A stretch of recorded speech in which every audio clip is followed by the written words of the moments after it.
নমস্কার, আমি Times of Bengal থেকে মৌমিতা। দাদা, ফুডটেকে কতগুলো স্টল থাকছে? প্রায় 175টা company from all over India and abroad participate করছে এবারে ফুডটেকে। ফুডটেকটা কবে এবং কোথায় অনুষ্ঠিত হচ্ছে? এটা হচ্ছে 29 নভেম্বর থেকে 1 ডিসেম্বর পর্যন্ত সায়েন্স সিটির উল্টোর দিকে যে বিশ্ববাংলা মেলা প্রাঙ্গণ হয়েছে ওই হলের মধ্যে এই এক্সিবিশনটা হবে।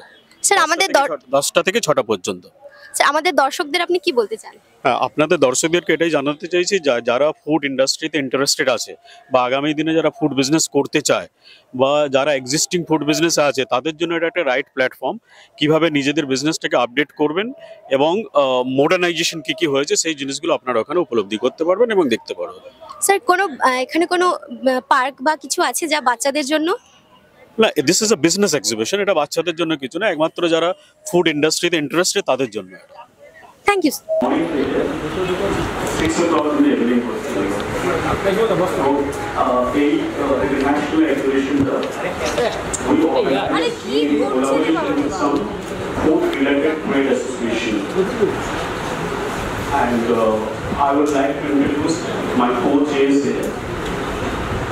My extreme right is Mr. Devan Das. He is the president of Mishti Udyog. Mishti Udyog is the association of sweets meat manufacturer here in Kolkata and West Bengal. My left side is Mr.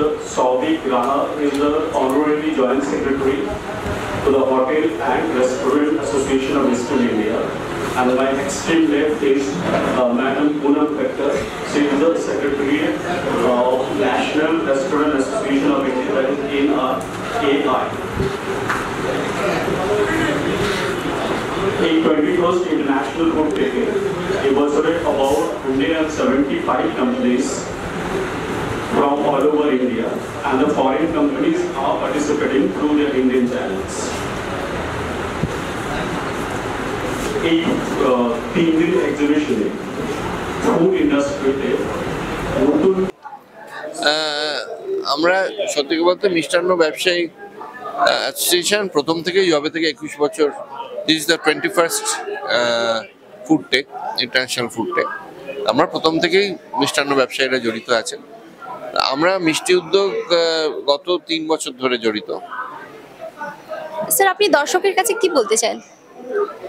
আমি এটাই বলতে চাই যে আপনারা এসে দেখুন যে আমাদের মিষ্টান্ন শিল্প যে অনেকটা কোথায় এগিয়ে গেছে। এখন আর সেই ছোট পোড়ো একটা ঘরের মধ্যে রান্না হচ্ছে, সেইখানে মিষ্টি তৈরি হচ্ছে, সেই জায়গা নেই। অনেক উন্নত হয়ে গেছে, মেশিনারি ব্যবহার হচ্ছে এবং অনেকটা প্রফেশনালিজম এসছে আমাদের ব্যবসায়।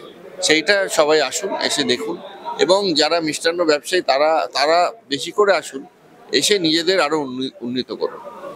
Thank you sir.